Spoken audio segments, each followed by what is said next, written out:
meeting. My apologies to those in the gallery as we've went a little over on our closed session, but we will get back to the Economic Standing Policy Committee meeting for April the 19th. We do have many different presentations here today. We'll start off with the acknowledgement statement. A roll call first, Madam City Clerk. Thank you, Mayor Hagan. Councillor Campbell. Present. Councillor Carlson. Present. Councillor Croson. Present. Councillor Dodick, he's not present. Councillor Palladino. Present. Councillor Schmidt-Rempel. Here. Acting Mayor Parker. Deputy Mayor Middleton Hope. Present. And Mayor Hagan. Present. Thank you.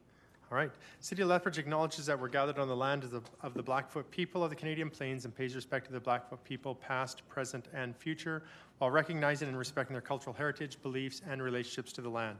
City of Lethbridge is also home to the Métis Nation of Alberta Region 3. I do have a resolution here, the adoption of agenda from Acting Mayor Parker. Be it resolved that the agenda of the Economic Standing Policy Committee meeting on April 19th, 2023 be adopted as presented. Acting Mayor Parker. There's anything, Madam City Clerk, is there anything that needs to be added? There are no revisions to no today's revisions? agenda. Otherwise, Thank I'd you. call the question. Question has been called. All in favor? And that looks unanimous. All right. Next, consent agenda resolution from Vice Chair Middleton Hope. Be it resolved that the minutes of the Economic Standing Policy Committee meeting held on March 15th, 2023 be approved and the Mayor and City Clerk be authorized to sign and seal the same. And further be resolved that the status of initiatives for April 19th, 2023 be received as information. Vice Chair Middleton Hope. Yes, any comments from my colleagues? I see none in the queue. Okay, then we'll call a question. Question's been called. All in favor? And that's unanimous. Thank you.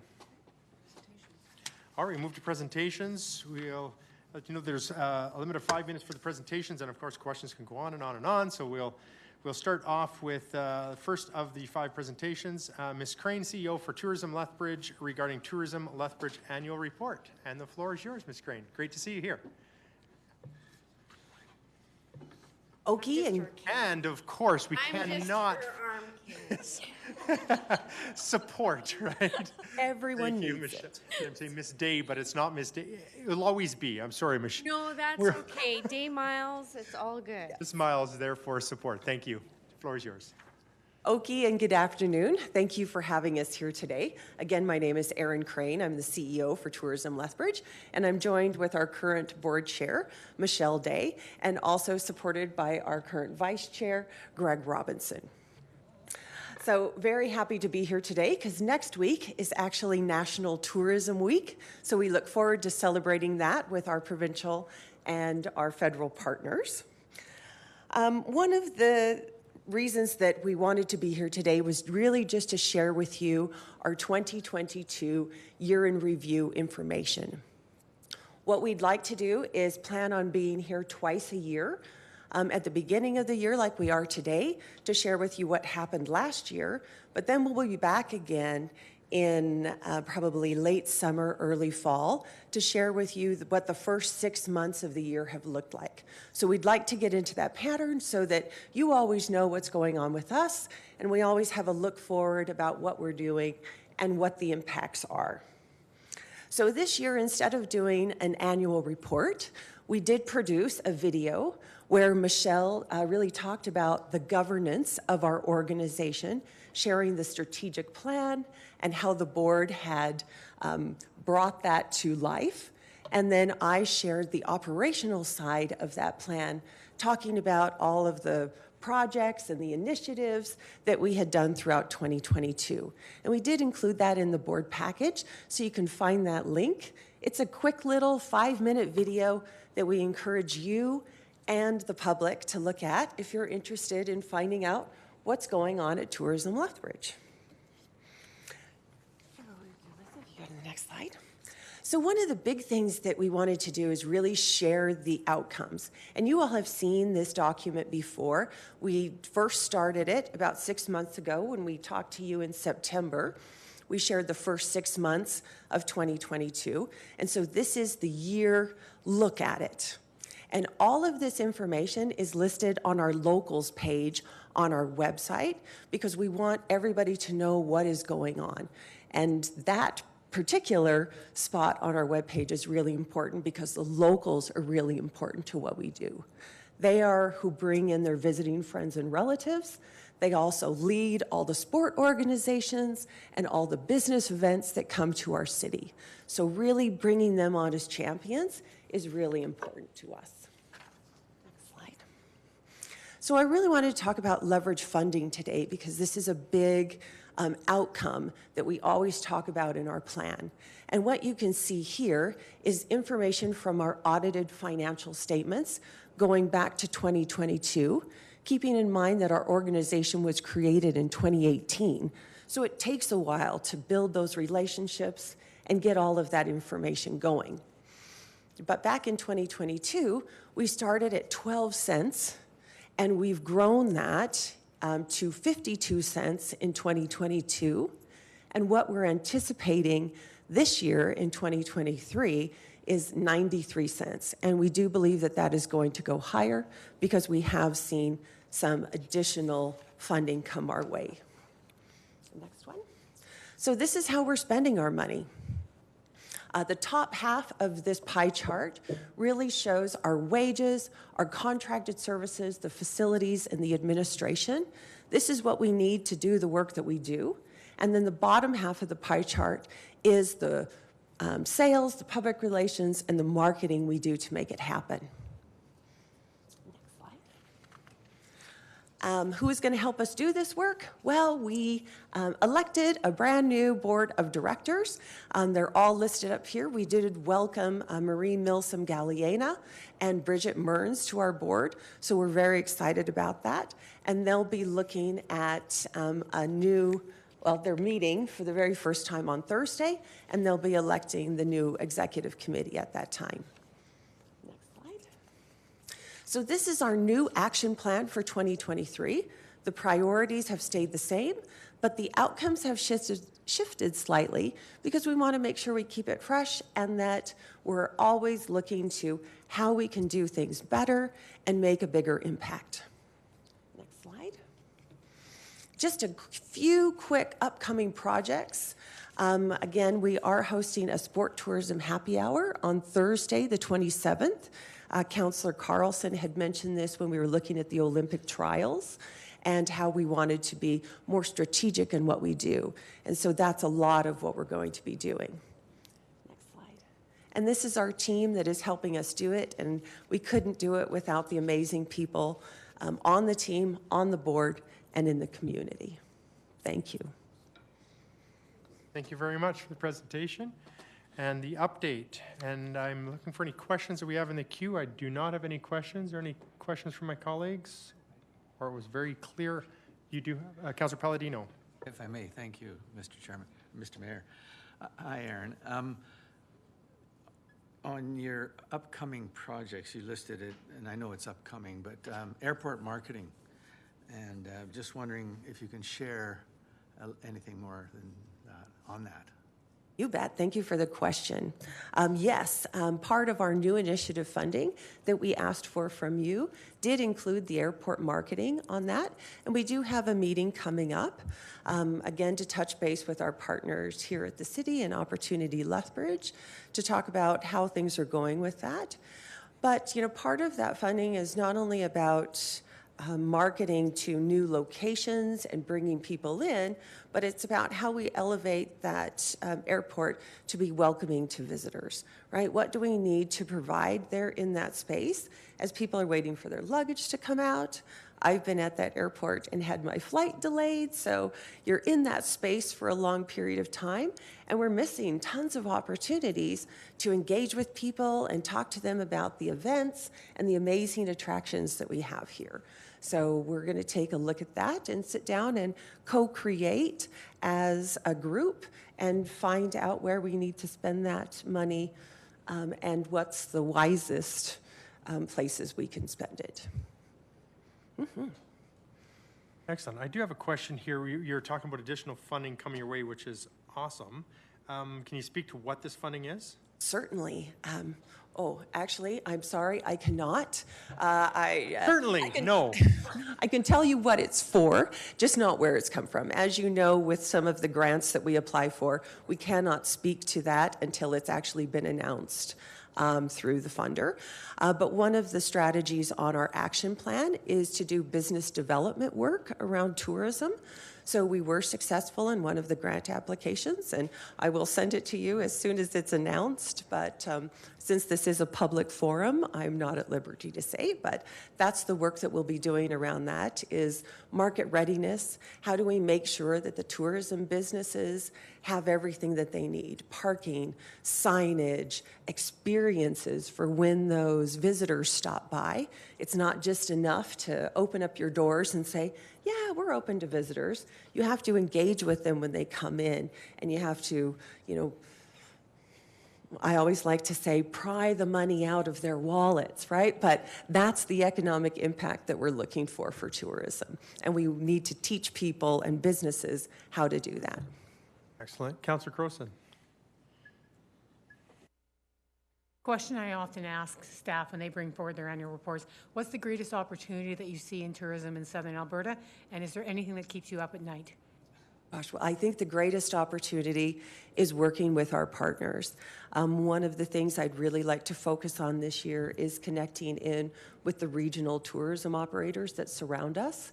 We're doing a lot of this work with Travel Alberta around tourism development zones. So we've been paired with Lethbridge to Medicine Hat. So we've been working a lot within that region, but there's tons of opportunity that exists with that Canadian South Rockies new DMO. And, my vision for the future is that we capture everything south of Calgary and border to border, and we use that collaboration to compete with Calgary and Edmonton and the other destinations to really draw people into our area. Lethbridge is the hub, right? There's not a lot of accommodations and other tourism assets, kind of surrounding us. So even if people are going to Castle Region or Crow's Nest Pass, often they're staying with us, they're dining with us. This is where their economic impact comes. So that's one of the things I'm most excited about. And what keeps me up at night is capacity and balance, right? Just making sure that we can capture everything that we need to, everything that we want to, and really making big things happen. Thank you. Deputy Mayor Midland Hope. Thank you, Ms. Crane, for the presentation, and Ms. Day. Do you have any ideas for development of the land that you're currently situated on and how that might promote tourism in the region? Great question. Again, for those of you who don't know, the Visitor Information Center where we are is owned by the city. We are a renter to that space. When I showed the pie chart, you did see that that's about 1% of our annual budget. And our lease is coming up in July 2024. So we actually are trying to find a time for a meeting with our partners at Opportunity Lethbridge to talk about, what that new agreement could look like and, where's the best place for a visitor information center. A lot of the statistics that we're capturing right now, we're really doing that to try and figure out what does the next iteration of visitor services look like. You have all heard, that we're moving away from, in-person exchanges and to more online and digital. And we really want to test that, right? We do not find that at our center. We actually get a lot of visitors that come in and they really want the physical guides. So right now we are having to do both with digital as well as in person. And we have this beautiful space right there at the corner of Scenic Drive and Mayor McGrath. And, one of the things that I think I've mentioned to many of you is how busy that park is. It has amazed all of us that work in the facility just to see the families and the kids that come and use that park. And when I drive up in the morning, there's probably at least 2 RVs using the sanitation dump at any given time. It is a busy, busy center, and we often get people stopping and saying that it's one of the best visitor information centers that they've seen, and are very appreciative. So I think that's some of the work that we need to do coming into the next little bit, is to figure out, how do we maximize that? Are there things that we can do? And does that align with what you want to see from the city, because you own that land? And, how do we make that relationship work? Thank you. Councillor Schmidt-Rempel. Thank you very much, and thank you very much, Ms. Crane and Ms. Miles, for coming forward to present to us today. Ms. Crane, you mentioned the work on the tourist development zone right now from here to Medicine Hat. Where is that at right now? We have done consultation. We did have a steering committee that was made up of many of our partners here in Lethbridge, as well as Tabor and Medicine Hat, and we've met a few times. There is a draft that now lives right now with Travel Alberta, and they will be presenting it and then coming back to us with some deliverables. And many of you know that Travel Alberta has been very supportive of our organization. We are looking at multi-year support at this point, which is very exciting. It's something that we've never had in the past. And a lot of that funding support that they will be providing to us will be tied to those deliverables from the tourism development zone plans. So we're really interested on working together with them to make that help it come to fruition. Is there a timeline on when we're going to start seeing that roll out? Uncertain right now. I believe mostly it is political, waiting to see what happens with, elections, and if there's any changes, and, how that moves forward with presenting that information. Thank you very much. Thank you. I see no further questions in the queue, so we want to take this opportunity to thank you for your presentation, and look forward to what we hear in the future. Awesome. Thank you. Thank you.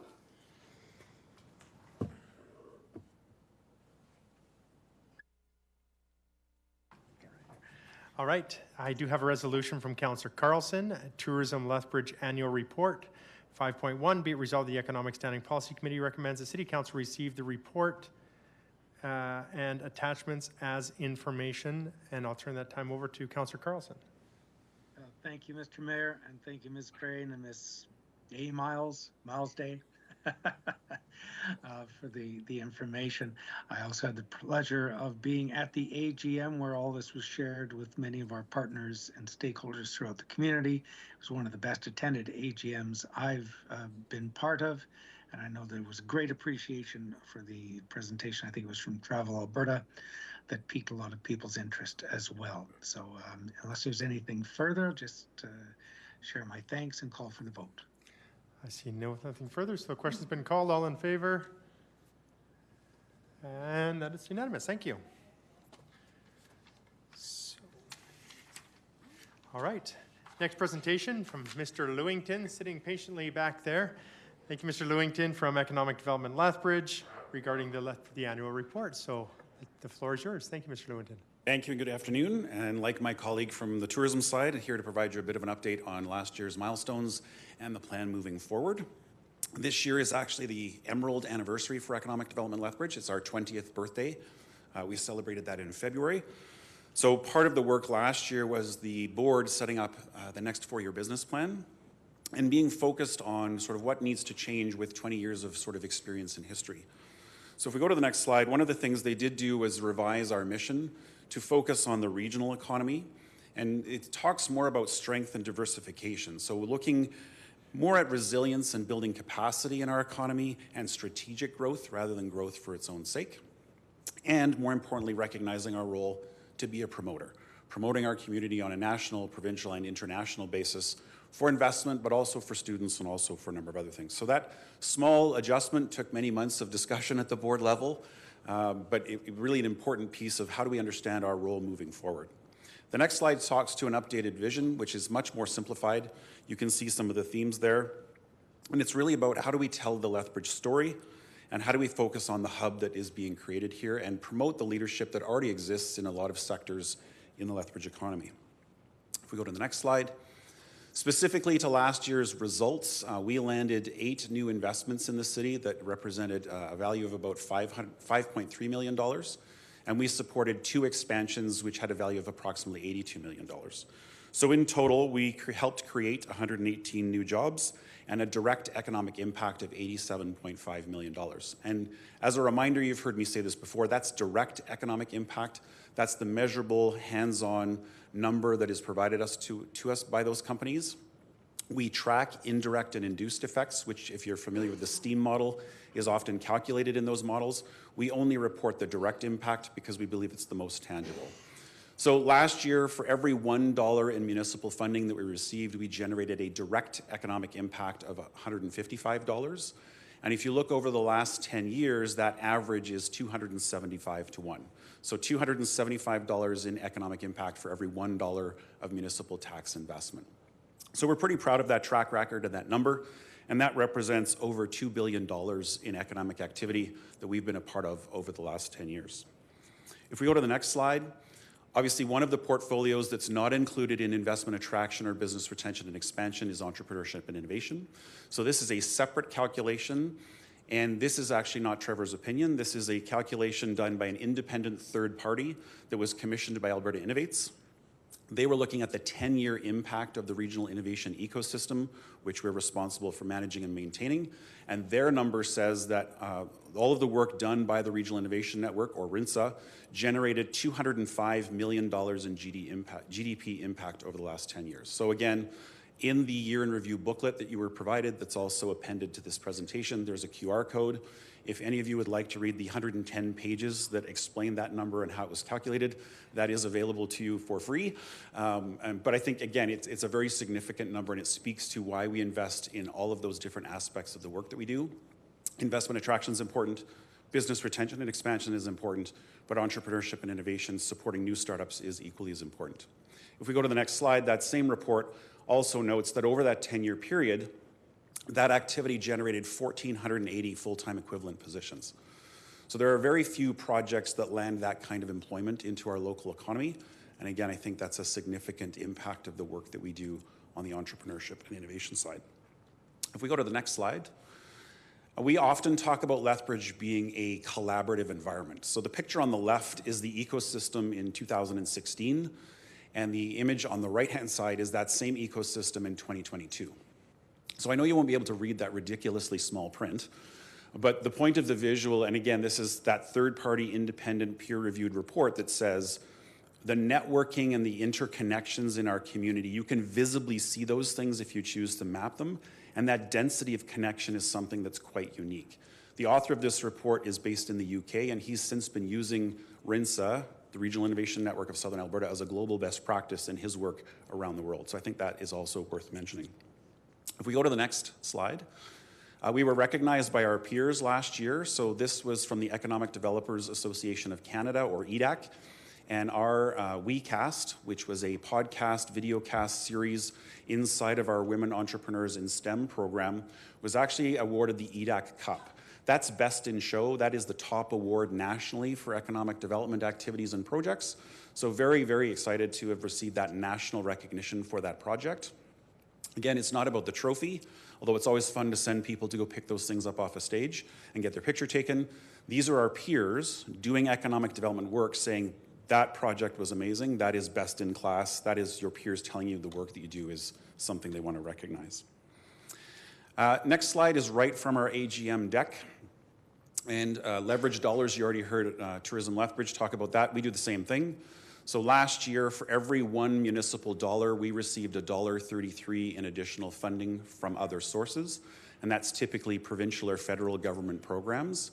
You can see there was a bit of a pullback from 2021, still well above our target, which is the orange line, but we do have a number of programs that were underspent last year. So the good news is those dollars rolled into this year, and I expect that trajectory to bounce back up in a vertical fashion.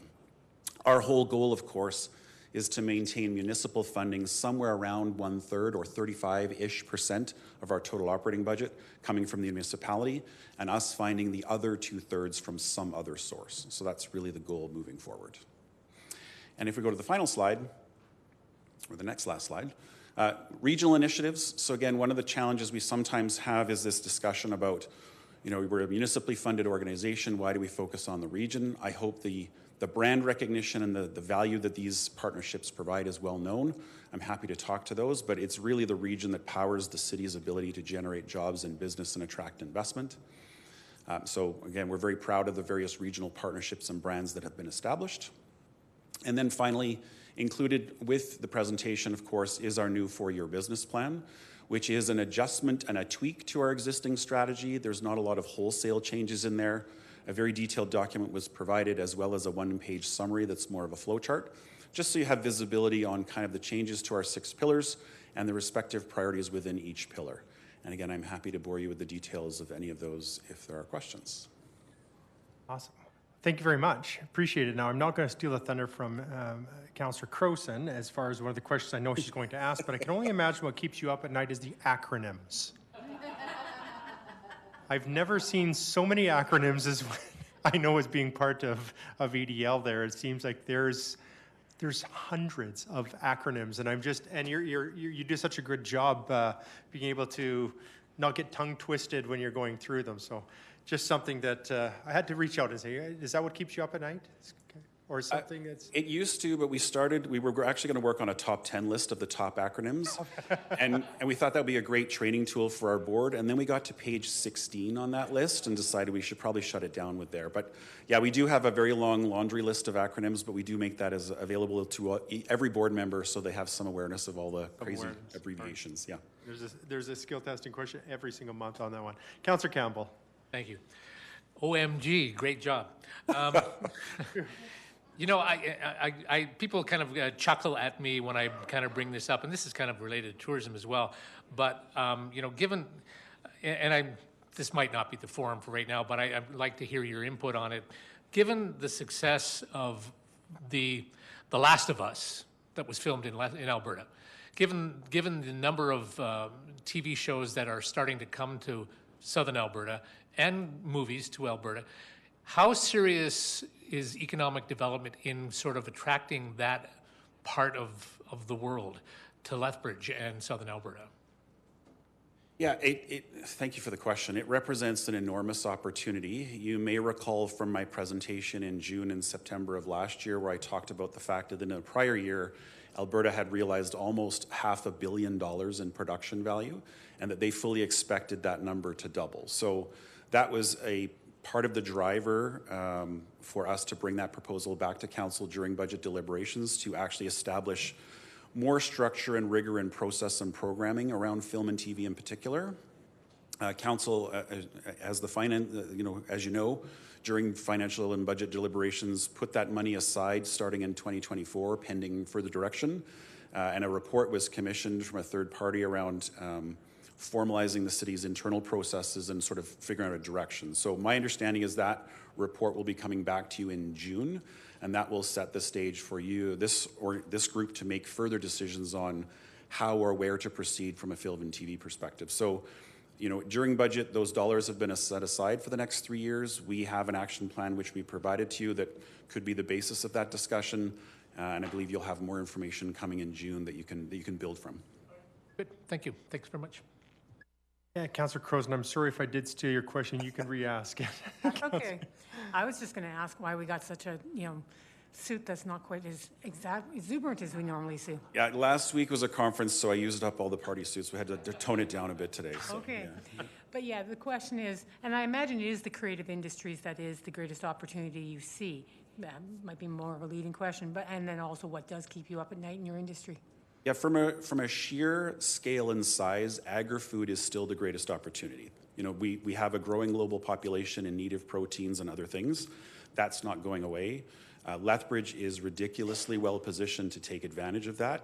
It is relatively mature in our region, but just the size of the white space is still enormous in food. Having said that, clearly what I would call low-hanging fruit at this point is film, TV, and other creative industries.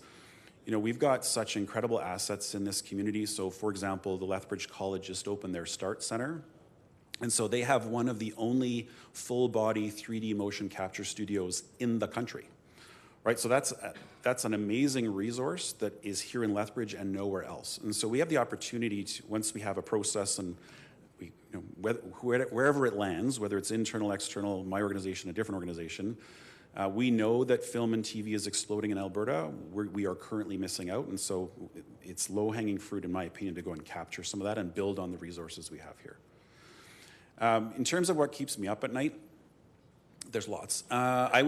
You know, in general, I would say Lethbridge is well positioned relative to Alberta to weather the storm. We have one of the most diversified economies.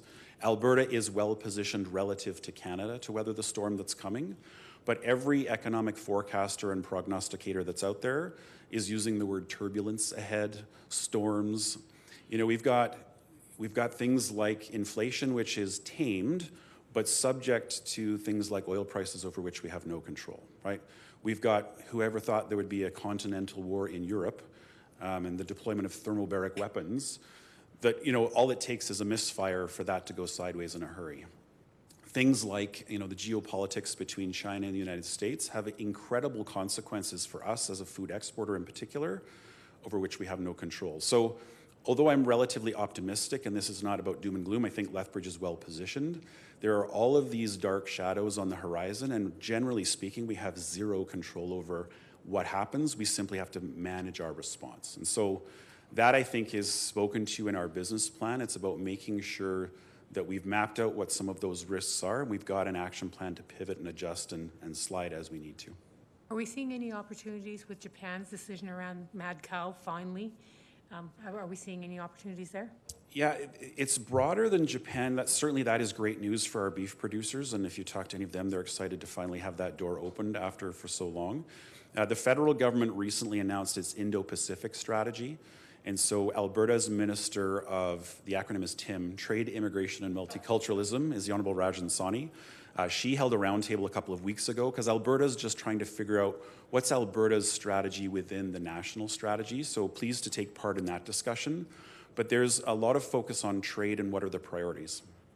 And so, you know, the key distinction in my mind is China was the single largest market in the world. As of this year, India is poised to take over both in size of economy and population, which never thought I would hear that, you know, being a real fact, right? China's population is expected to decline, whereas India's will continue to grow. And so there's a bit of discussion about, is India the right focus in terms of future growth? We clearly have a long-established relationship with Japan, so how do we build on those pieces? And we've seen local success, whether it's mustard seed that's converted to wasabi and exported locally that's produced here, or the haskap berries that are produced and then, you know, processed locally and exported. But I think we're going to have to figure out, first of all, what's Canada's focus on Indo-Pacific? How does Alberta's strategy fit into that? And then how does Lethbridge carve out its piece? So we are working with our partners, but I would say both levels of government are still working through their strategy, and so it's trying to read the tea leaves a bit in terms of where the focus is going to be. And the only reason that matters is where they focus and where they deploy resources. I will shamelessly hang on to those coattails because we don't have the resources to be going on trade missions and doing all kinds of international work. We will rely on our partners at Invest Alberta and the Trade Commissioner Service, so we need to understand where their focuses and priorities would be so that we can slide in behind and leverage those resources.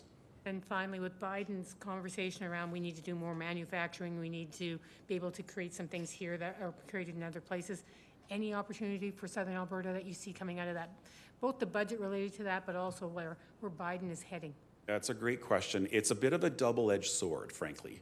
So the United States has entered a very protectionist mode, and I would argue that's probably not going to change anytime soon.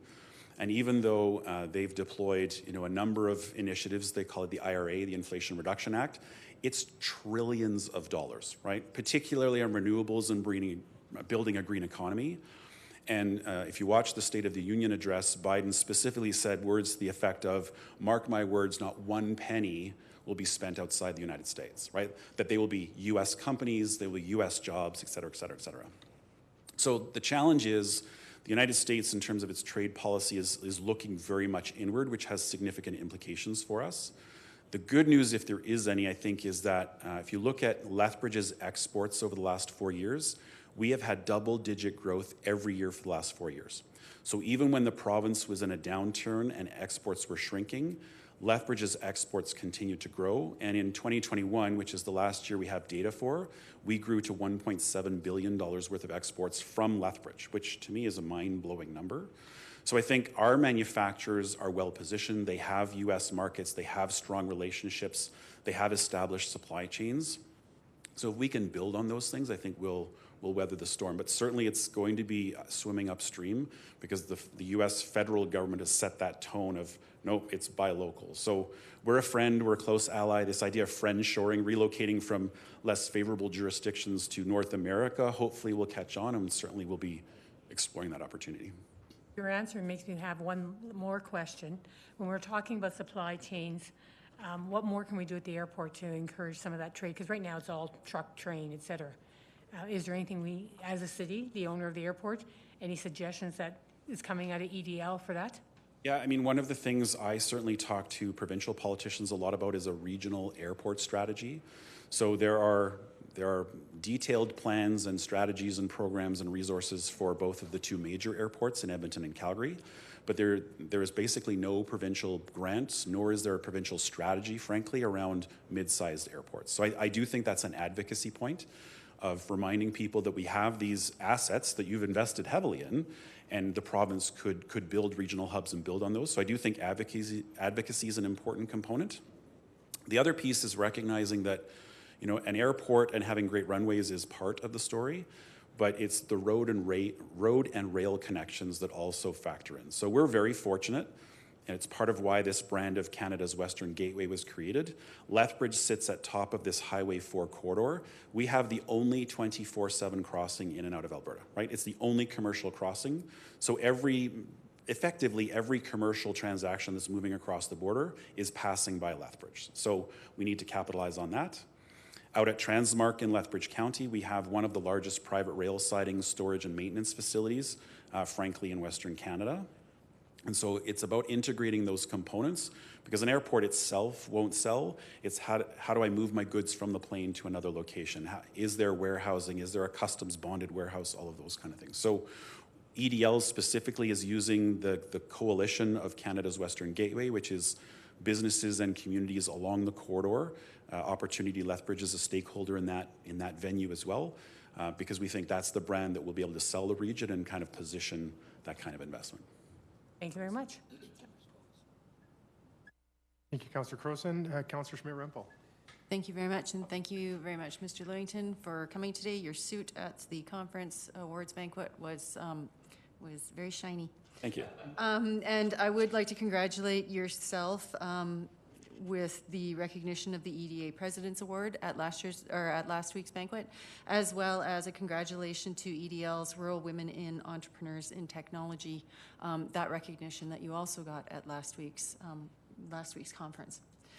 The first question I have is, what do we need to be doing as a city, as a region, to address the labor shortage in all areas we're currently facing? Essentially, we know that there's a global labor crisis going on. How do we get ahead of that? How do we be focusing our efforts and resources on making sure that we are creating, retaining, and attracting employees and businesses to this area to fill those gaps in that labor crisis? So hopefully you all have about 3 hours. That's a very, very broad topic. What I would say, I think, is that, you know, from an EDL perspective, this year's priority has been entering into the rural renewal stream. So it's a program under Alberta Advantage Immigration Program, AAIP, in case you need another acronym. And so the rural renewal stream allows us to fast track permanent residency for foreign workers.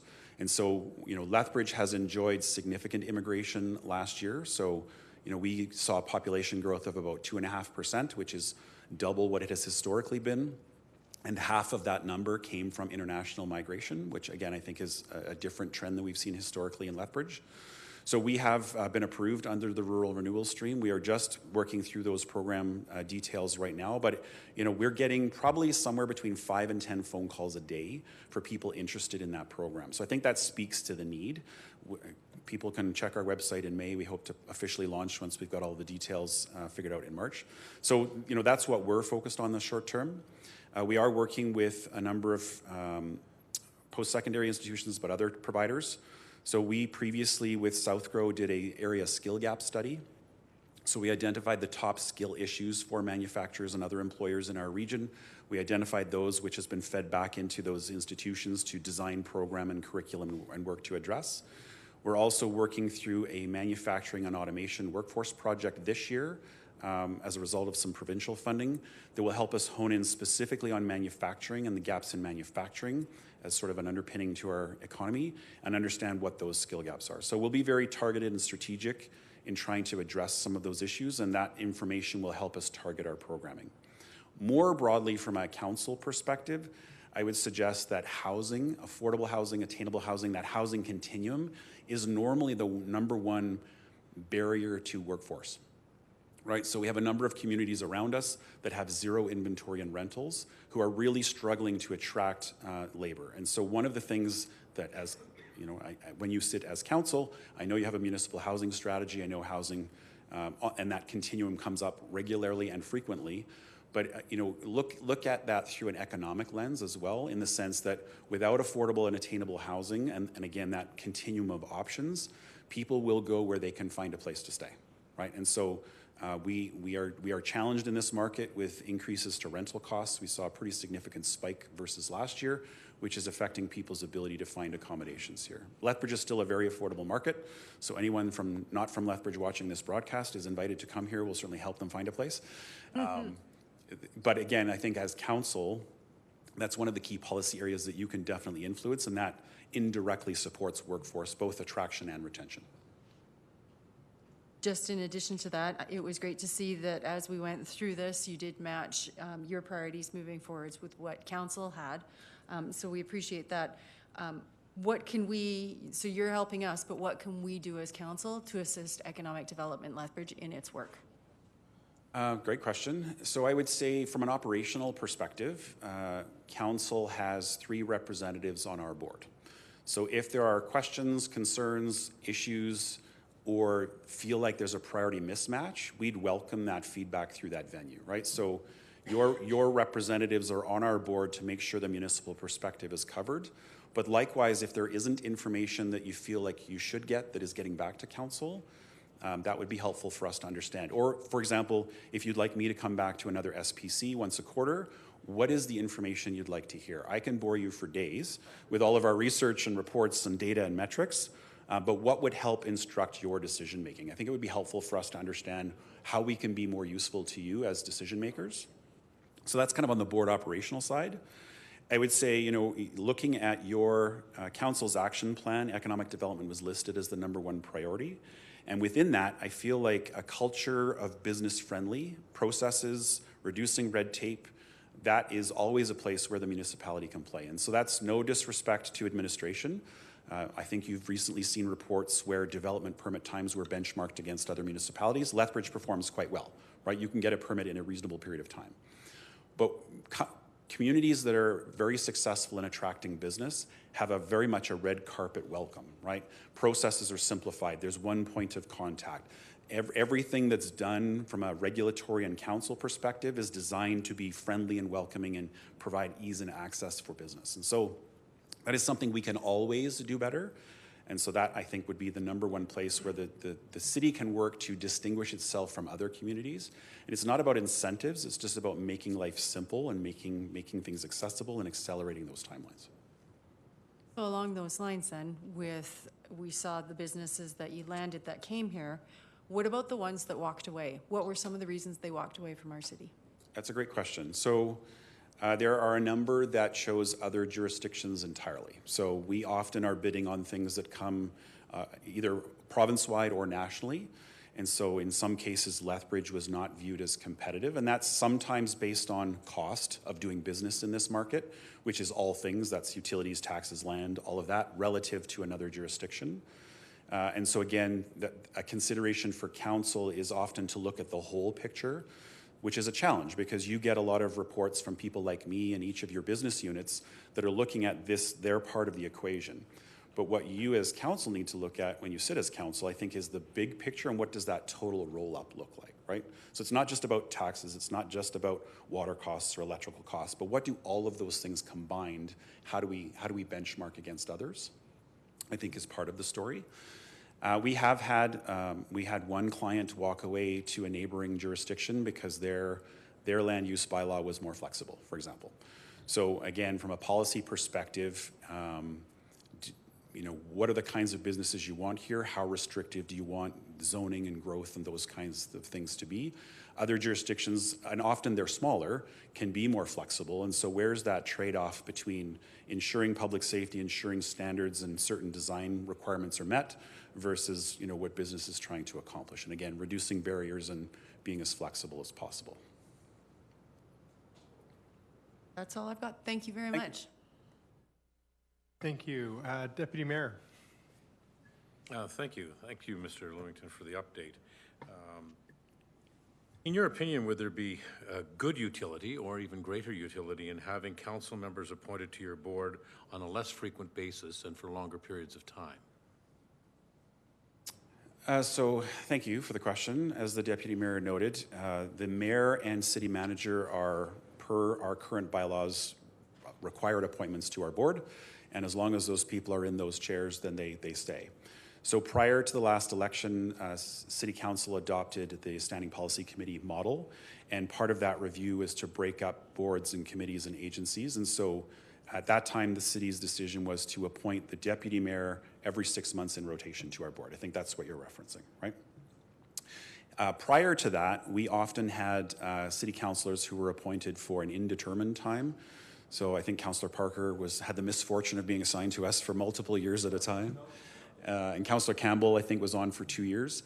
I do think there's value in a longer... Thank you. I do think there's value. 6 months is a very short period of time, and there is an awful lot of information, as you've all probably experienced if you've sat with us. My personal belief is that a 1-year cycle where you get to see a full calendar year, a full budget year, probably makes some sense. Our current board appointments are 2-year cycles. So board members, when they sign up to be with us, they typically serve at least 1 2-year term. They can be reappointed for a second 2-year term. So the vast majority of our board members stay for 4 years. And I do think there's value in that, in the sense that you can get really deep into the details. You're aware of the history. I can only imagine for yourself coming in, getting a few months on the ground, and in particular in your rotation, it will include the summer where we don't meet. And so by the time you've kind of figured it out and, understand what we're talking about, then boom, you're on to the next thing. So yeah, I do think that's, as council, this committee considers other options, other permutations, looks at governance of other organizations, you may want to consider how you position that. It's really obviously at your discretion, but there could be value in making that a longer term appointment, so there's more retention and just the ability to go deeper and be more involved. Councillor Schmidt-Rempel. Just a lead-up question from Councillor Middleton Hope. The EDL board meetings are open to the public, so any member of council is free to attend any of the board meetings should they wish, whether they are appointed to that board or not. That is correct. I will even buy you coffee and a donut. So it is typically the third Wednesday of every month. The locations do vary, but certainly any member of council is welcome to attend any of those board meetings. They are open, but we only track the people that are required to be there based on whoever you appoint. I will hold you to the coffee and donut. Perfect. The donut or the coffee? Both. All right. Okay. I see no further questions, Mr. Lewington. Thank you very much for your presentation. Appreciate the update and coming in on a regular basis to give us that information. I have a resolution here moved by Councillor Campbell. Be resolved that Economic Standing Policy Committee recommends City Council receive the report and attachments as information. Councillor Campbell. Thank you. As always, a pleasure to listen to Mr. Lewington, a man of infinite resource and sagacity, as I always like to say. Disappointed in the suit, but that's okay. We'll let it go. Great information, as always. Unless there's any other questions from my colleagues, I'll ask for the vote. Question's been called. All in favor? That's unanimous. Thank you. I'll look into my colleagues. Is there any reason for a bio break, or are you good to go in the next another presentation? Good? I have to go. All right. On On that, we will move on because I know we do have our next guest in the gallery. Mr. Bartholow, Program Planning Lead, Opportunity, and Sarah Amies, Executive Director, Downtown BRZ, regarding the Downtown BRZ Play On Canada request for major event grant funding. So, well, you look a little different, Sarah. Mexico. Well, she's on the phone. She's on the beach. Thank you. Please give us your name and the replacement, I take it. My name is Emily Chong, and I'm the marketing manager for the Downtown Lethbridge BRZ. Thank you, Emily. Go ahead. So before Emily jumps in, I'm just going to give a quick background just so that everyone's reminded, as this has been in front of SBC and Council a couple times. So this first went in front of Economic SBC earlier this year in January with a request of $50,000 per year from 2023 to 2026. It was then referred to the February 7th council meeting, which was ultimately referred back to the April Economic SBC meeting, which we're in right now. The reason being that Play On was unable to secure federal funding for their events in 2023. And so a revised ask was going to, or is coming through this SBC meeting. So we're now here today with a fulsome request with some additional details surrounding the in-kind contributions. I know there were some questions around that last time, as well as some information on key stakeholder support. Furthermore, the BRZ has taken on the role as the local host organization, and all communication and funding for the event will be going through them. So I'll pass it on to Emily now. Awesome. Thank you for allowing me to be here to present to you today. So I know you've heard a lot of this information already, so I'll try not to repeat myself too much. But if we could go to the next slide, please. So in January, you sent Play On back to kind of go build some community support. And in response to that, the BRZ was put on a committee with local, like Tourism Lethbridge, the Sports Council. And in that committee, we decided that we needed a champion to bring Play On to Lethbridge. And the BRZ thought we would be a really great champion for this because the location was identified for this event would be in downtown Lethbridge. So we're hoping to see this event come to Lethbridge in May of 2024, 2025, and 2026, and we envision 70 teams playing over each two-day event. Next slide, please. So we are the Downtown Lethbridge Business Revitalization Zone. We're a not-for-profit who represent the 700 business addresses in downtown. We are the cultural, historical, retail, financial, professional hub of Lethbridge, so this was a no-brainer for us. Next slide, please. Play On is also not-for-profit, and they deliver the largest national mass participation sports event in Canada. They also have great partnerships like with CBC, and they've recently signed up a partnership with Sportsnet. So that's a great opportunity for Lethbridge to be on the national profile through major TV and radio broadcasting. Next, please. So we're asking for $210,000 of both in-kind and cash contributions, which works out to $70,000 per year between 2024 and 2026. So $50,000 of that we're asking for in cash and $20,000 in kind, and I'll break that down a little bit in the next slide.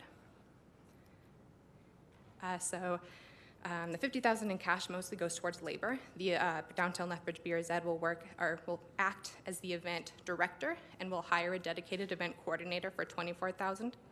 So that person works for 6 months before the event. We're also asking for $3,000 each for a referee coordinator and a volunteer coordinator to work for the month before, $10,000 for referees for the event, and an additional $10,000 for marketing, because we really want to bring in players and visitors alike. Next, please. The $20,000 in kind, we're asking for $9,000 for street closures, $500 for power, $1,000 each for road closure signage and barricades, and then $8,500 for city staff time. So we got these numbers because we were able to sit down with Play On, other organizations working on this event, and the city of Lethbridge, and we determined exactly where our costs would be and where they'd come from, and this was kind of our optimal number. $70,000 represents about 20% of the total event budget, with the rest of the money coming from provincial and federal grants as well as sponsorships. So next, please. So a 70-team event would bring approximately $700,000 of economic benefit to our community. The average person attending Play On spends about $400 in the community, whether that's through restaurants, retailers, lodging. It's spent in our local community. This is expected to grow year over year as the event grows as well. The government of Alberta has also expressed interest in seeing this event in Lethbridge, and they did contribute financially to the 2022 Play On relaunch. So this is kind of where a letter of support from council would be vital in helping us secure the funding from the provincial and federal governments. Next, please. So to date, you've heard from Play On already, the bureau that has had the opportunity to commit to leading and championing this event. We have received confirmed letters of support from Tourism Lethbridge, Lethbridge Sport Council, downtown business owners such as King of Trade, the Lethbridge Hurricanes, and since submitting this, we've also received a letter of support from the Lethbridge Lodging Association. We've also begun building our local steering committee, which is formed of various volunteers to help support our team in ref recruitment, festival components, sponsorship, and more. Next, please. And just in conclusion, we're super excited to be able to bring this event to Lethbridge and kind of spearhead it. Between the economic benefits and the community benefits, we think this will be amazing. Between the support we've already received from Play On and our community, we hope you will consider helping us bring this event to Lethbridge as well. Thank you. Very much. And I do see there's a lot of questions that are in the queue. I'd like to start off with one, and having previous businesses in the downtown, I know I'd pay a downtown my BRZ fee each year that is passed through by council, and part of that is marketing dollars. Can you tell me what dollar amount BRZ is putting into the Play On? So most of our dollar amount that we're putting into Play On comes from our staff time. So a lot of wages, but we also have a small marketing budget of about $10,000 per year that goes into just general downtown marketing. So we hope that would support changing the perceptions and making downtown. The labor is to do this anyways. Yes. So it's not being paid. Like I'm saying that BRZ, I know when I pay for marketing as you know, part of my fees is marketing. Is it you're coming to 100% from the city and other agencies, or is there a dollar figure, an actual dollar figure that BRZ is putting back into this event because of what it's going to do in the downtown? Right now, we don't have any specific marketing dollars from our own budget because it's very, very small. But a lot of the other marketing dollars would come from federal and provincial granting. Nothing now. Thank you. Councillor Crowson. Very much for the presentation, but my question is actually for the city manager or designate, and you'll probably know what it is. Is there any money left in that fund, in the community events grant budget? And if we did approve this, how much would be left? Because one of my concerns, and I'm sure you'll understand, is it's great to get these organizations in, but if we don't have some funding that will also support ongoing grants for local community groups, so that's my question is, how much is left in there? And if we did approve this, how much would be left to support other community groups? Through the chair to Councillor Crowson, in regards to the major community event grant fund, it started off the year at $1,177,000, with $900,000 be committed to the curling component. That leaves $277,000. If this was approved by council, it would the $210,000 would reduce down to $67,000 would be the remaining balance after this. Some money that another group might come forward. And I know we've spoken to Tourism Lethbridge. They don't see anything in the upcoming forecast, I understand. But, and there are other community grants as well, right? There's smaller grants that community groups could go for outside of the major events. That is correct. There's the community event grant, which is a smaller grant for other ones as well. Very much. Thank you, Mayor Hagan. Thank you, Councillor Crowson. Deputy Mayor Middleton. Thank you. I think this question probably would be directed to Mr. Bartholow. We've had this back and forth a couple of times here. What's happened? What circumstances have changed to bring it forward and then cancel it, and now to resurrect it? So maybe Emily can elaborate, but I can start off. This event, the funding for it was from 2022 or 2023 to 2026. This event requires or I guess leans on federal and provincial funding. Without federal and provincial funding, the event won't be able to go ahead. So for 2023, Play On was not able to secure federal funding for 2023. And so when I came forward to council back in February, I believe it was decided to bring this back to SPC with a revised ask to remove 2023 and just ask for funding from 2024 to 2026 and relook at the finances and what the BRZ wanted to request. And is there a fairly optimistic view that this will go forward and that the funding will be applied from 24 to 26? I'll let Emily ask that. I actually had a conversation with Play On earlier this week, and they're just awaiting to hear from the federal government, I think the fiscal update in the fall. So then we'll know by the end of October whether they received that funding from the federal government. So any request for funding would be contingent upon funding from the federal government, which we won't hear from until much later this year. Yes, that is correct. Okay, thank you. Just to confirm then, so none of the funding here, this is contingent on receiving federal and provincial dollars, because as I heard, it would not go forward without that funding. Is that right? That is correct. Funding would only come if you did secure the other two levels. Thank you. Councillor Schmidt-Rempel? Thank you very much, and thank you very much for coming forward to speak to us about this. As part of the event coordinator position that I see you have in there, would they also be responsible for securing sponsorships? They would act as definitely responsible for securing partnerships. We will have a whole steering committee to help support them in that, as Play On also helps support that with their major national sponsors. Okay. That being said, then, do we have any current sponsorship dollars committed to this? Not at this time. And just to confirm, then, you need a letter from Lethbridge City Council in order for the government of Alberta to commit to their sponsorship dollars, correct? Yes, Play On is asking for the letter of support so that they can go after those provincial dollars. Thank you very much. And when do they need that letter by? That's a good. I'm not super sure if I could get back to you on that. Okay, thank you. Thank you. I see no further questions in the queue, so I want to thank you for your presentation. Appreciate you coming forward and updating us. I know it's been back a few different times, and we appreciate the questions being answered. Thank you. Thank you. I have a resolution here from Councillor Crowson. Downtown Business Revitalization Zone Play On Canada request for major event grant funding.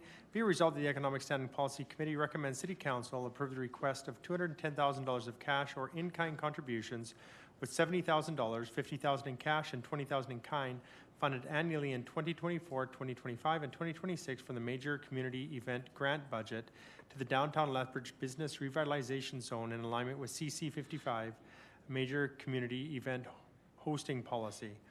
And number 2, city funding be provided subject to the execution of a third-party contribution agreement in a form satisfactory to city manager. And number 3, the city council authorized the mayor to prepare and distribute a letter of support for the Lethbridge Play On Canada event hosted by Downtown Lethbridge Business Revitalization Zone. Councillor Crowson? I'm going to make a friendly amendment to myself. I'm going to put in there contingent on receiving federal and provincial funding. I was gonna do a friendly. I'm glad you're doing friendly your own. Thank you. I'll friendly myself because, yes, we know that this won't go ahead unless there is provincial and federal funding, and they should be well aware of that as well, that we're putting in, if we do agree to this, we're putting in some funding, but they need to step up too. So I think that we need to add that to the motion before we even discuss the motion. But we do have, I look in here, have we got the change in there? Execution of third party. Oh, and while we're doing that, Councillor Carlson. Are you finished, Councillor Crowson? Yeah, no, I'm Okay, fine if there's any questions that they want to ask on it. Councillor Carlson? No, I'm in for debate, Your In Worship. for debate, all right. So we'll just get that change if we could.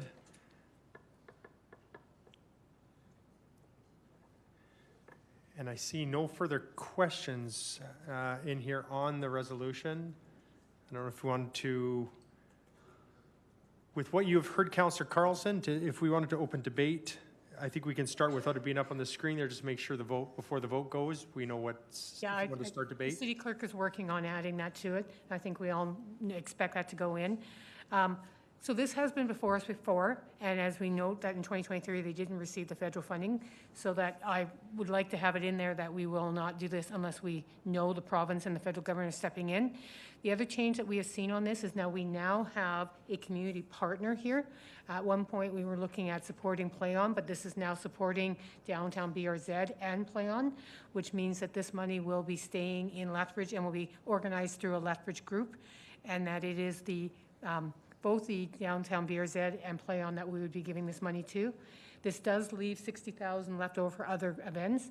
We haven't heard anybody coming forward, but one of the concerns I always have is I know a lot of our volunteer organizations who operate events are struggling, so that we do have the other grants still available, and we would have the downtown grants still available, and we would still have 60,000 left if we move ahead with this.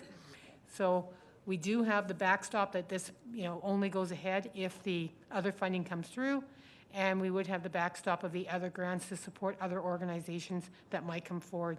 So knowing that, I'd be asking for my colleagues to support this. All right, I do have further debate, and Councillor Carlson.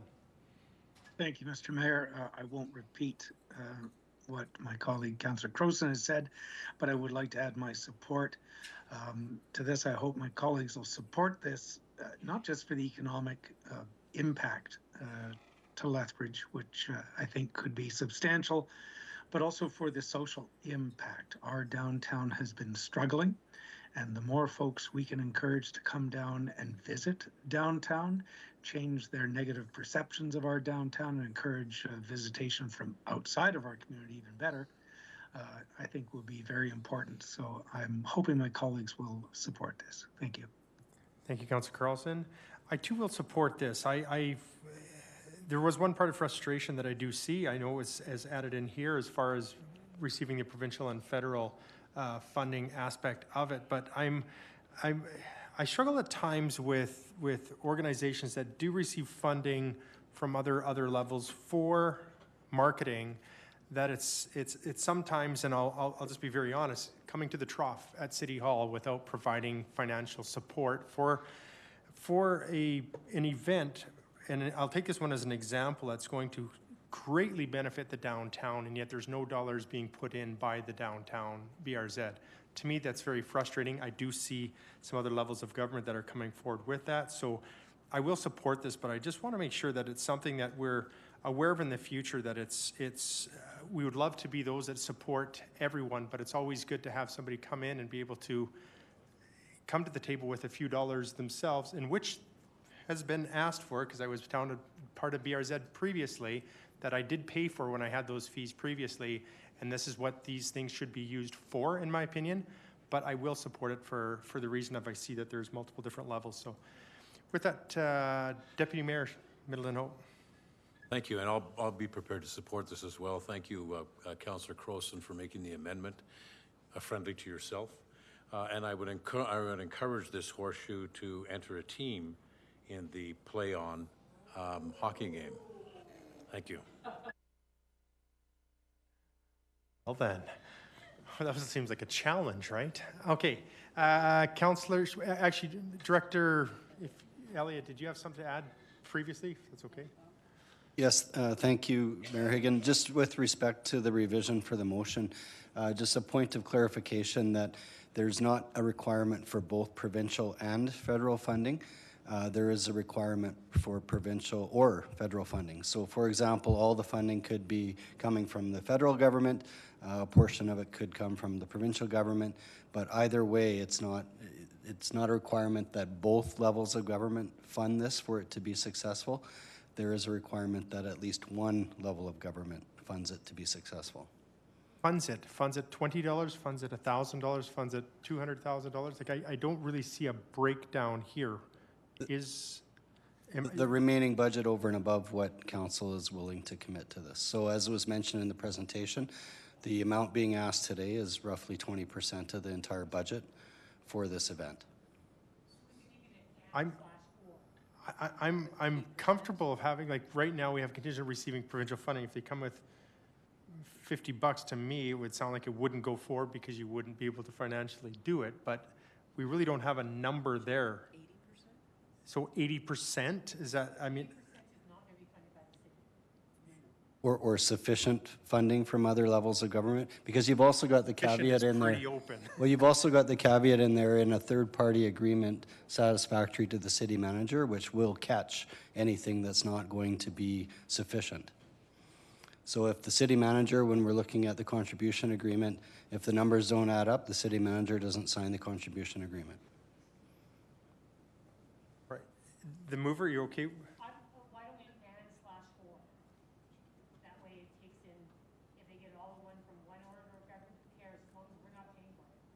That's your resume. You put that in there. Your own friendlying yourself again.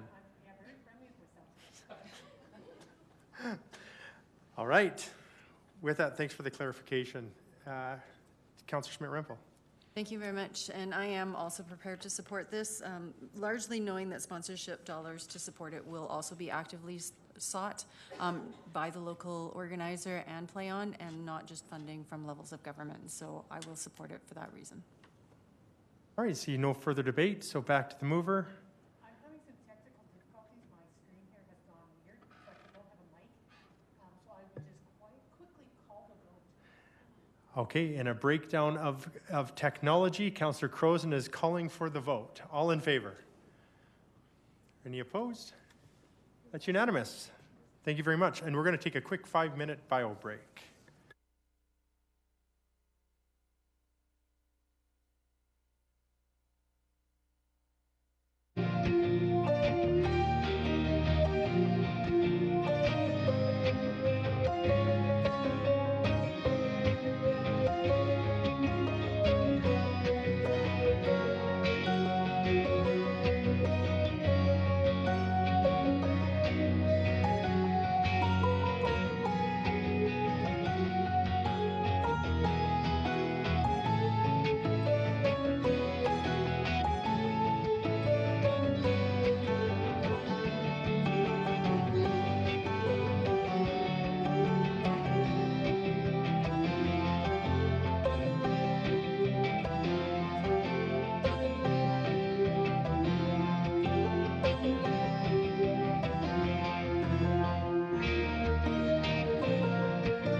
Test, test, test. Okay, we're on. Check.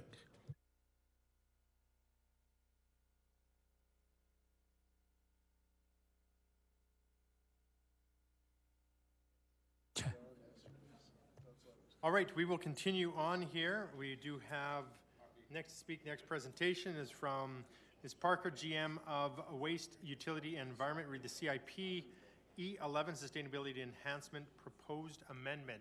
And the floor is yours, Ms. Parker. Thank you. I just have to burn my voice. I have a tickle, so I might end up coughing. Right. But thank you. Good afternoon. The Waste, Utility, and Environment Department is proposing an amendment to CIP E11, the Sustainability Enhancements. Next slide, please. The changes that we are proposing are due to a grant that was received and because of future trending for grants on the horizon. We wanted to add $250,000 to the project costs, but also to the funding portion of the CIP due to the Clean Fuels grant that we received for electric charging station project. I'm sure you've seen those in the City Hall parking lot. The net total of the E11 would not change. We wanted to specifically add the charging stations to the project list. While the essence is within scope, we wanted to formalize this given the funding that was received. Additionally, we'd like to remove the specific locations of the Waste and Recycling Center as it's too specific for some of the efficiency projects. And we may have a better project or opportunity for another corporate facility or location that would be of better value. Last, we'd like to add a number to that for all of the other efficiency projects that would be identified in the Energy Conservation Master Plan so that we have an opportunity to pivot and leverage grant funding that would be available. We will likely return for additional amendments depending on the grants that are provided by the provincial and federal government so that we can reduce energy consumption and greenhouse gas reduction funding. Next slide, please. So for the grant, because I've been speaking of the grant that's for $250,000, I just wanted to provide you with some of the details in case you were interested. Next slide, please. Do you have any questions?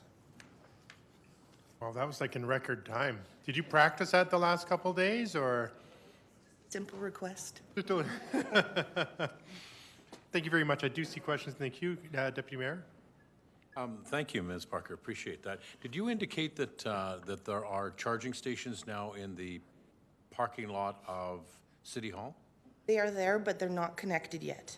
Right. Okay. We'll have an announcement for that once we do have the opportunity to connect them.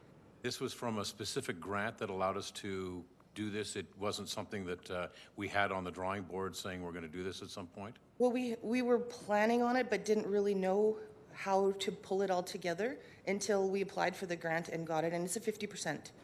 They'll pay up to 50%. So the purpose of the charging stations is clearly for electric vehicles. Yes. Do we have any electric vehicles that come to City Hall? I've seen a few in the parking lot. Have any members of the administration that have them? Is that what the? Oh, look at that. Well, Mr. Elliott, a man ahead of your time. Good. So this is planning for the future, clearly. Yes. Okay. Good. Thanks very much. All right, I see no further questions in the queue, so thank you very much for your presentation. It was extremely quick and clear and concise, so thank you very much, Ms. Parker. I do have a resolution here, moved from Councillor Palladino, CIP 2022 to 2023 E11 Sustainability Enhancement Proposed Amendment. Be it resolved that the Economic Standing Policy Committee recommends City Council approve the proposed CIP 2022 to 2031 E11 Sustainability Enhancements Amendments as provided in Attachment 1. Councillor Palladino. Thank you. Without repeating everything Ms. Parker said, the proposed amendment is requested to accommodate an increase in scope of the CIP E-11 Sustainability Enhancements. It includes a scope change to include electric vehicle chargers, as was mentioned, and adds a line item for future sustainability projects. Both are supported by grants and require funding to leverage. The overall borrowing on this project does not change, so unless there are further questions, I will call for the vote. Queue is lighting up. Oh, they all disappeared. No, we're good. So question's been called. All in favor? That's unanimous. Thank you. Next, we have a presentation from Mr. Matthews, City Treasurer, regarding the property tax payments online. And I'll turn that time over to Mr. Matthews. Thank you, members of Economic SPC. What I'd like to go through today is the actual expanding payment options onto lethbridge.ca for tax payments online. Today, I'd also like to take an opportunity to thank Holly Haley and Chantel Aubin-Rollier, who have worked tirelessly on this, and other e-commerce solutions for our organization. I also like to thank them for their hard work in bringing the ability to offer property tax payments online to our community. Next slide. Overall, the expansion of offering online property tax payments onto our hosted website will allow citizens another means of paying their property taxes via credit card, through the convenience of making tax payments remotely from their home or business 24 hours a day, 7 days a week. Customers have been requesting the ability to pay taxes via credit card for some time now. However, transaction processing surcharges had made this option cost prohibitive until the regulations changed. In October 2022, Visa and MasterCard made changes to the card acceptance rules within Canada, allowing surcharge for credit card transactions to be passed on to customers. This has made credit card payments for property taxes a viable option. Customers who do not want to incur surcharge will continue to have payment options both in person and online through their financial institutions online, that would not result in additional surcharges for the city or from the city. Next slide. This slide here gives a current options prior to this of what individuals had for tax payment options. So I'm not going to spend a whole lot of time here, but this is the slide showing that the one thing we didn't have is our own online credit card payments for it. We had third-party providers that would provide that service if customers so choose. Next slide. So one of the deliverables of our corporate e-commerce strategy is to provide payment choices and to convenience to our customers when doing business with the city. Expansion of property tax payment processing options onto our hosted website will allow citizens to pay their property tax once again by Visa and MasterCard.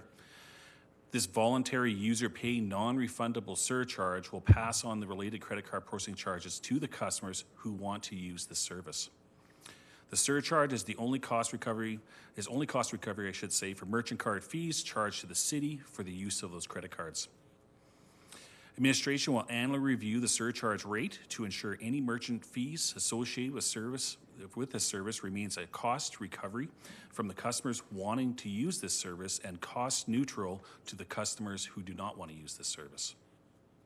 Next slide. This slide provides an example of the surcharge disclosure for customers who elect to pay online for tax payments through the credit cards. Customers will be notified at several checkpoints of the non-refundable surcharge throughout the transaction to allow taxpayers to cancel transactions before a credit card is charged. One thing I will note is that it's a non-refundable surcharge. Next slide. So Lethbridge 311 has tracked payment inquiries for credit card options. In 2022, there was 112 payment inquiries to pay via credit card and to 311 and 1,060 in person at City Hall cashiers. In addition, administration's completed engagement during the community conversations, including distributing a payments questionnaire, which you see some of the results on the slide before you.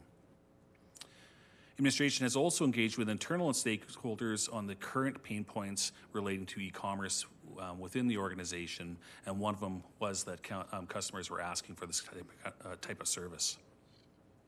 Next slide. So administration, what you see on this slide before you, administration is recommending that the surcharge be initially set at 2.25%. Based on an average single-family residential property tax bill, this would result in a surcharge of approximately $74 on a $3,300 tax bill. Next slide. And at this point, I'll stop and take any questions. Thank you. I'm waiting for someone to ask a question. It sounds like it's 2.5. Well, I'll ask a question. So, I mean, this is kind of out there, but seeing as nobody's in the queue except for Councillor Dodick, Councillor Gross said, So let me get this straight. So if you're paying a fee for this credit card of 2, and I think recommended 2.25. Now, so it's a 2.25% more on your taxes, and then tips gives you how much? Gives you a 2% this year on the tip side. Going forward for 2023, it'd give you 2% interest back on the amounts that you paid. So if you're to be on a tips program as opposed to not on tips and pay with credit card, you're 4.5% different? Is that fair to say? Roughly fair to say. 4.5% on a tax payment. That's correct. Right. The new and improved Councillor Dodick. Councillor Crozen, the floor is yours. Hopefully this machine actually works for me. You said that in your thing that it is cheaper than the being late fee. What is the late fee charged? So the late fee or penalties on it is at July 1st, if I'm saying this correctly, and if not, my staff will get mad at me, is 7% is the initial, and it goes up all the way to 12% if it goes over, up to a year. So using the credit card is considerably less than the late fee. So that's correct. That being said, just as Mayor Hagan mentioned, the TIP program is still, the most economical route to go through, and that's the one we will still be marketing the most. However, customers do want this option, and there's been a number of customers that have had this request over the years. And today, through these third-party service providers, we receive probably 70 to 80 tax payments through credit cards. So we're not anticipating a tremendous amount coming through this way. And I know the answer to this, but to remind people that if they do get late fees, those are waived if they sign up for the TIP program. That is correct. Have a lot of options on how to pay this, and the city will support them as much as possible. That is correct. And so we're not changing any of the options that people have today. It's just another option people can take advantage of if they so wish. There is a fee to it, and the people that will choose to go this route will have to pay for the costs associated with it. When do I get Venmo? Oh, sorry. Just kidding. Thank you very much. And for that, thank you, Councillor Croson. This will also include, in the future, other payment options. So we're going to start off here with, first of all, taxation. And is it something that could be implemented to other payment options on other services that are provided through the city? If it's maybe utilities in the future, et cetera, is that something that the administration is looking at? Through to Mayor Hagan, yes, that is true. So we are looking at that. The reason why we're not looking at utilities, we're not implementing utilities today, there's other system-related pieces we have to build within to be able to do that, but that is one of the components we'll be looking at. There's also some other areas. So our overall e-commerce strategy is looking at every single thing that you can pay at some point in time, having that through our online, through our website, as we can make it so. Thank you. Deputy Mayor Middleton Hope. Thank you. And this question through the city manager to Mr. Matthews. In regards to incentives, other than the TIP program, are there incentives for residents to pay their taxes earlier so you get to use the money earlier? So through the chair to Councillor Middleton Hope, yes, there is. So there's a prepayment tax incentive program. So if you pay your taxes early in the year, once again, that has an interest rate where you'll get paid a little bit on the funds that you deposit. I believe last year it was, well, it's 2%, I believe, for this, if I remember right. I'm just going to look over to my staff. Yep, they're nodding. 2% that you would have got paid if you prepaid your taxes. If you'd prepaid your taxes. Taxes aren't due till the end of June. That's correct. So up until June, then residents would still get a benefit by paying their taxes early? Only a period of time in there, if I remember it. They have to do it between January and February. Yep, I'm getting the right nod again, to be able to do the prepayment option. It's just in the period. And some of that, the reason why for that is so we can run the tax roll and so forth. So it's some of that is procedural in the background. Well, I need to hang on to my tax dollars till the end of June then. Probably now, although you could sign up for next year and by all means untip. Yeah, thanks. I was just going to say that. Good catch, Mr. Matthews. All right, Councillor Campbell. Just was going to ask, is this ready to go? Is it going to be live, or is there a timeline?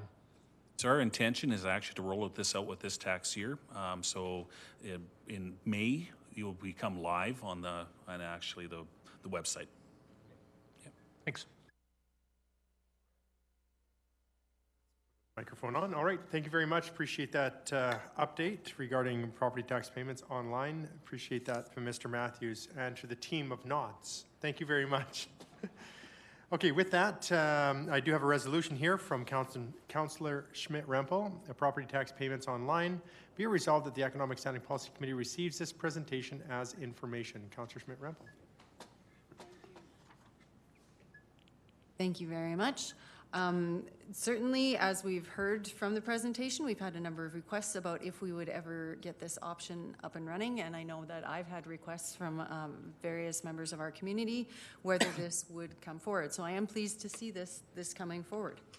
Expansion of property tax payment process options will be available on our website, and it now allows taxpayers, or will this tax season allow taxpayers to pay property taxes via credit card, an option that we've not previously had available.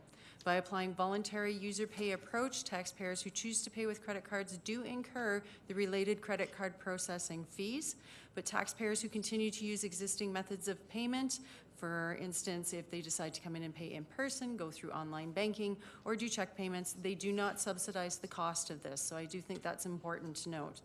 The goal is to ensure that as an organization we are providing choices and convenience to our residents when conducting business with the City of Lethbridge, but in doing so we are approaching it in the most efficient and cost-effective manner.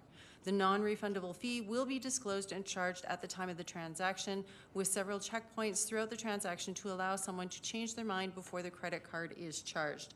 So again, this opens up the payment options. It makes it convenient for our customers who want to use this service.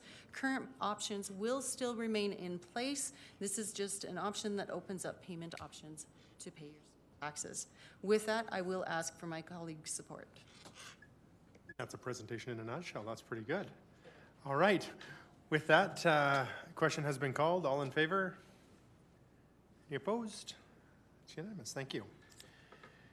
All right. Next, we move to 6.1. We have a submission from Ms. Slovak, General Manager of Opportunity Lethbridge, regarding the Community Revitalization Levy Progress Update. Now, are there questions from my colleagues on that?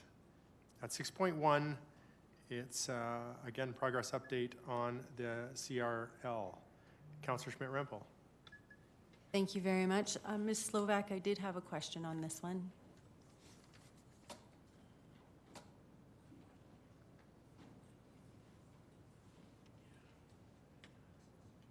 I'm going to bring my team because they're the ones doing all the great work on this. Excellent. So my question is, can you provide any examples where this could currently be put in place in the City of Lethbridge?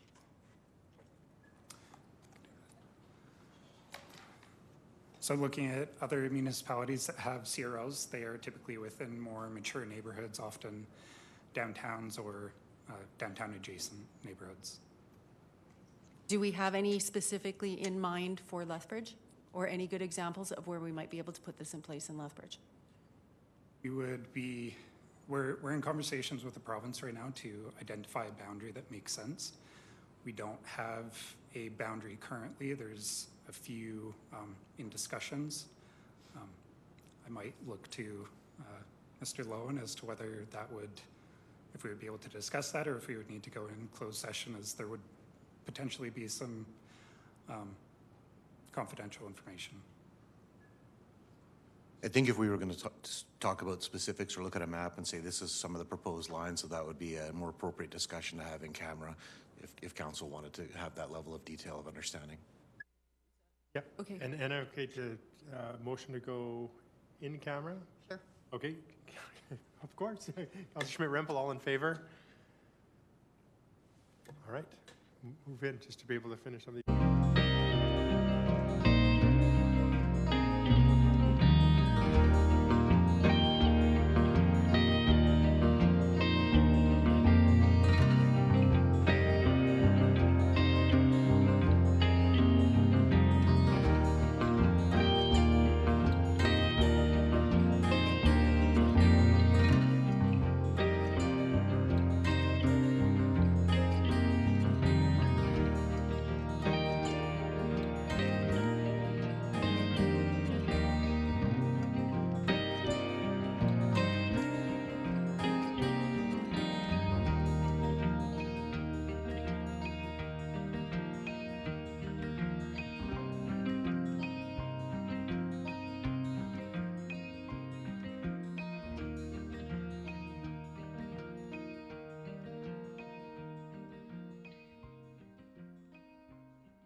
All right. We will continue on, and I see Councillor Crowson. So my question is more about cost benefit. This is for information, but I think the check-in is also an opportunity if council doesn't feel comfortable to stop with moving ahead. Because when we're looking at your project initialization, the next step, we're looking at 100 to 200 hours of staff time. Do you have those resources? Is this the best use of your staff time? But based on what you've seen with the other communities, do you recommend we move ahead at this point with the resources you have, or do you have concerns? I think at this point, it would be pertinent for us to keep moving ahead and doing the investigation. We made a commitment to SPC that we would develop the CRL plan, and we have balanced our workload and staffed accordingly to do that. So we'd like to get to that stage, and then if we develop the plan and SPC or council doesn't want to move any further ahead with the CRL, because after we do get approval for a CRL, if we were, it will take additional staffing. We will require FTEs at that point in order to, build the CRL and move forward. So I think it would be great if we could get to a point where the plan is done and then council can decide to move forward or hop off at that point. You're talking that going with it, because the next step is you'll be checking in with us into Q3, and then you're looking 600 to 800 hours to create the application and drafting. Are you saying go through that process and then have a check-in, or would that be the check-in then about whether? Because once you, at that point, you'll have an idea of what area you're looking at. You'll have done some stakeholder engagement. You're hoping to have done right in the next one. Who determines? Does council determine, or will staff be determining what to do in those areas? What's the best work? Like, is it best used to do infrastructure work? Because if you were looking at certain places, warehouse downtown, we have 100-year-old infrastructure. At what point and who gets to decide what's the best, where to spend the money if we go with the CRL? Yeah, I'll start and I'll let my team hop in here if there's anything further they would want to add. But I think part of the analysis that we're doing right now is what's the best scenario. What infrastructure upgrades could we do? What would give the biggest bang for the buck in a CRL? So we could, I guess it depends how it plays out, but we could come forward with a couple of different options for your consideration, and then it would be up to you to give us direction as to how we proceeded. This might be for the city manager designate. This is a way of borrowing money. It hasn't been used in a lot of places. What are the pros of this type of borrowing over traditional borrowing for the same revitalization?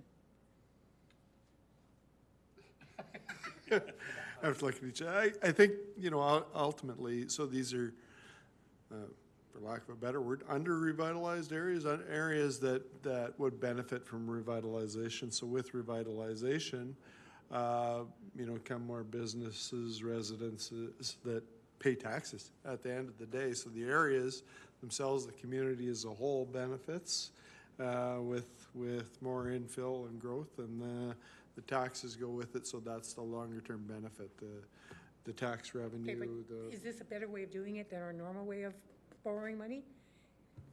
Do we have, or do we not have, or have we not seen enough projects in Alberta yet to know that for sure?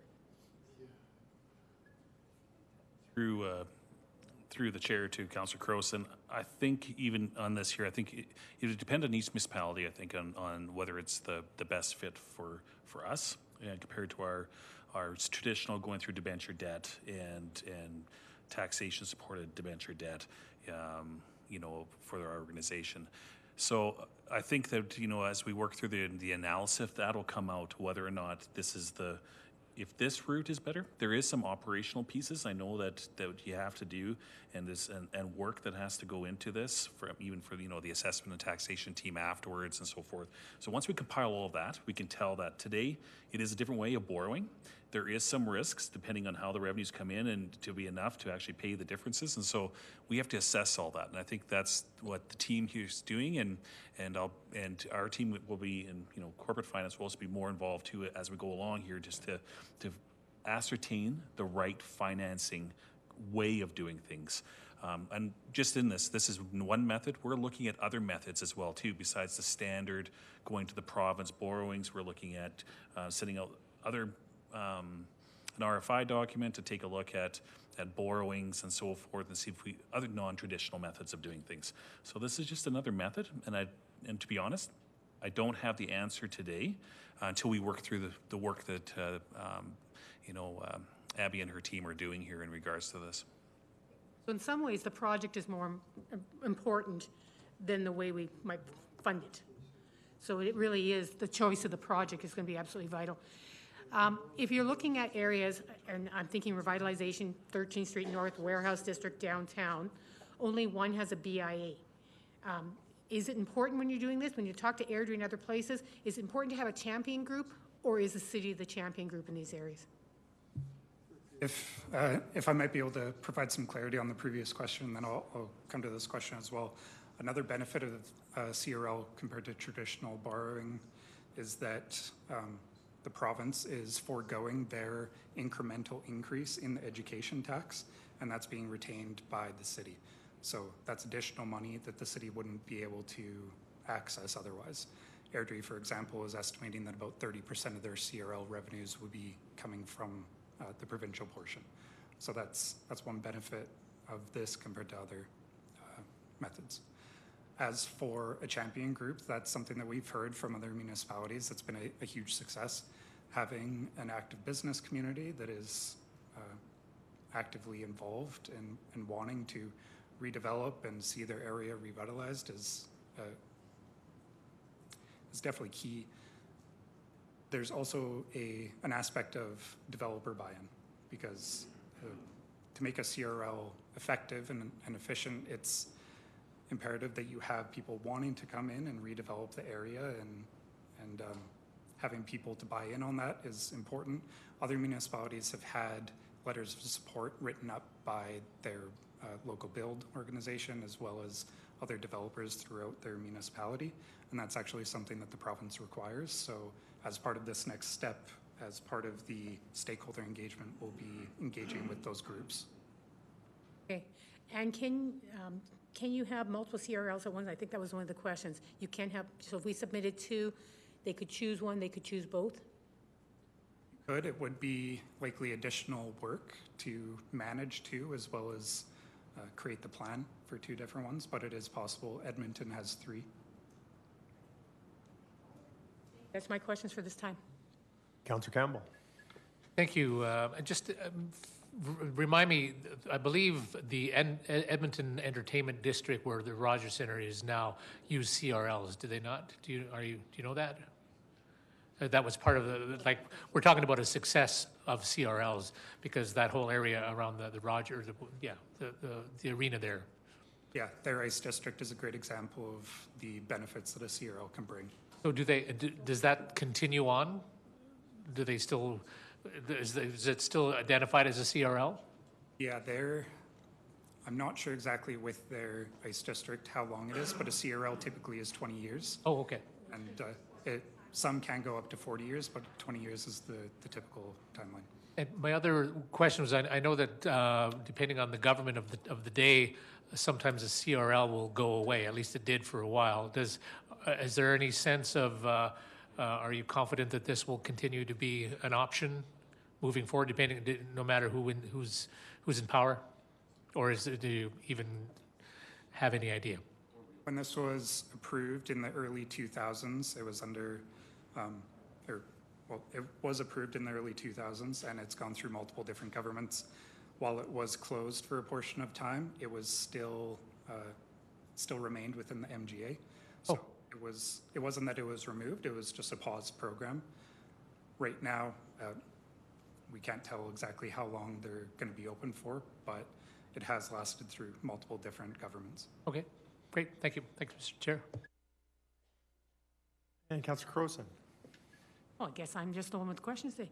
When you're looking at stakeholder engagement, who are you thinking? Will it be developer community as well as the community? Like who is your next stakeholder? Where is your roadmap going on stakeholder engagement? Development community and build are definitely key players we would like to reach out to. Whatever boundary we end up deciding on or deciding to explore further, we would then be looking to maybe do engagement with businesses in that area, other organizations, and other stakeholders within there, whether that's residents or otherwise. You kind of have to do stakeholder engagement in two pieces, right? One, to determine your area, and then two, once you have your area. which will be part of it. And how, when you say sufficient, how run down does a place have to be? Like, you know what I mean? Like, for this to work, is that one of the criteria, is greatest need? Areas that have typically not seen a lot of redevelopment or are currently experiencing underdevelopment are, that's a requirement of the CRL. But the more potential that a neighborhood has, the greater the CRL value that you can access, because if you're going from a parking lot to a 4-story building, that is a massive increase in tax potential, which is then able to supplement the CRL borrowing.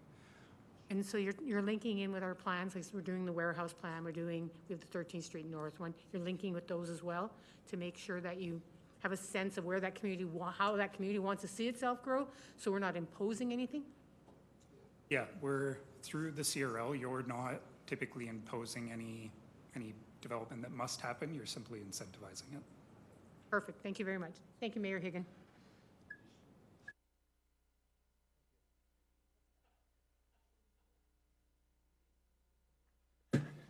I took the one that didn't work, exactly. Wait a minute, that didn't work. And it looked like it was working, Blinn. All right. I see no further questions in the queue, so thank you very much. Appreciate answering the questions and giving us some better direction and level of comfort with CRLs. So thank you very much. I do have a resolution. Oh. Yeah. I do have a resolution. Do I have that one? Yeah. Oh, it is. I've got it. From Councillor Campbell. Be it resolved that the Economic Standing Policy Committee recommend that Council accept the submitted report as information. So to open debate, and we can continue if that's what you're wanting. Oh, just opening it up for questions. We've heard the delivery here, and I'll take your questions. Question, debate. Okay. Well, I would say my debate is we should accept this. All right, and we do have additional debate from Councillor Middleton Hope, or Deputy Mayor Middleton Hope. Well, thank you very much. Actually, I think this is kind of an innovative approach, so thank you very much, Ms. Slovak, and your team for bringing this forward and for taking the time to explain what you're hoping to accomplish with this, and I support it. Thank you. Right. With that, it goes back to Councillor Campbell. I see no further debate. You couldn't have said it any better than I was going to. So I'll ask for my colleagues' support. Call the question. Question's been called. All in favor? And that's unanimous. Thank you. All right.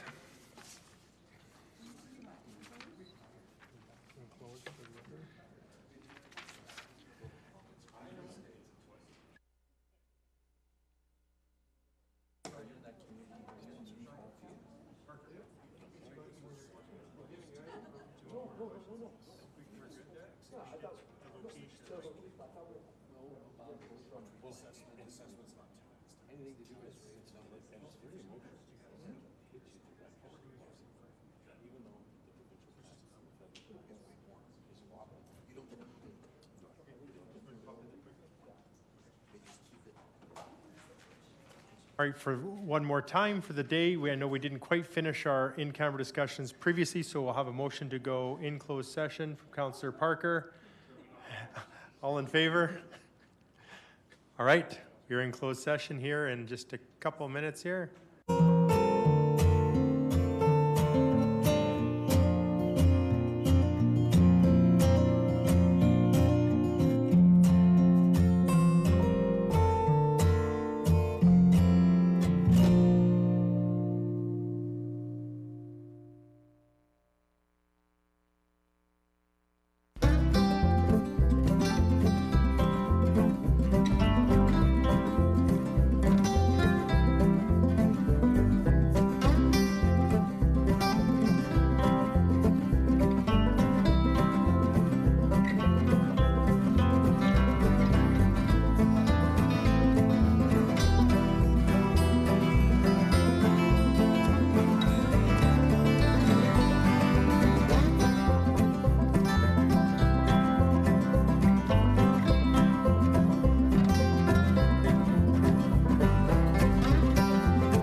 They're gone anyways, right? Okay. All right. Have a resolution here from Deputy Mayor Parker, operational matter. Be it resolved that Economic Standing Policy Committee directed the closed meeting discussions, reports, documents, and attachments with respect to the operational matter remain confidential pursuant to Section 16, business interests of a third party, 21, harmful intergovernmental relations, 24, advice from officials, and 25, harmful economic and other interests of a public body of the Freedom of Information Protection and Privacy Act.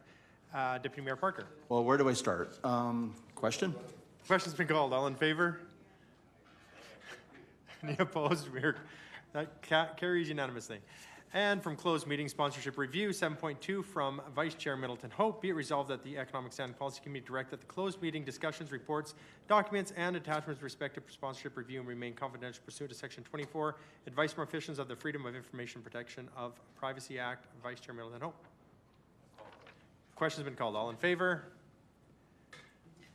And that is unanimous as well. And with that, we move on to adjournment. So we are adjourned. Thank you, everyone.